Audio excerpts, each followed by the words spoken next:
হ্যাঁ গো, নান্টুরে দেখতে হাসপাতালে গেছিলা? হ্যাঁ, তা যাবো না। একে পাশের বাড়ি থাহে, তারপরে অগলাগে আমাকে সম্পর্ক কত ভালো। হ্যাঁ, তা তো ঠিকই। মাত্র 20 বছরের পোলা, 2 দিন ধরে হাসপাতালে ভর্তি, পায়খানা বমি করতে আছে, স্যালাইন চলতে আছে। দেখতে যাব না? হ্যাঁ, এই তো দেখাইলাম।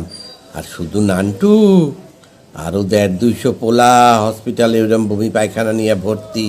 তাই কোনো নাকি? বেড নাই, সব নিচে শোয়া রাখছে পোলাগুলারে, আর স্যালাইন চলতে আছে। কিভাবে এই রোগটা হইলো কিছু জানতে পারলা? দেখো, কাইল অব্দি তো কিছু জানা যায় না। ওই সব অধিকাংশ পোলারই পায়খানার বমি পরীক্ষা করাইছে ল্যাবে, করাইয়া রিপোর্ট পাওয়া গেছে। কিছু খানিকটা কথা কইয়ে জানতে পারলাম যে সস্তার কোনো লিপস্টিকে যে কেমিক্যাল ব্যবহার করে আর প্যারাবিন ব্যবহার করে, হেয়া দিয়া এই ছেলেগুলার পেটের রোগ, বমি, পাতলা পায়খানা এই সমস্ত হয়েছে। দোষ, ছেলেরা আবার লিপস্টিক ব্যবহার করে নাকি? কি যে কও! ছেলেগুলা লিপস্টিক পরতে যাবে কেন? তোমার কি কোনোদিনও বুদ্ধি হবে না? না সারা জীবনই এরাম বলদ থাকবা? কেন? 14 তারিখ ভ্যালেন্টাইন ডে ছিল না? তাতে কি? গার্লফ্রেন্ডের ঠোঁটের মধ্যে ঠোঁট ঢুকাইয়া কিস করছে।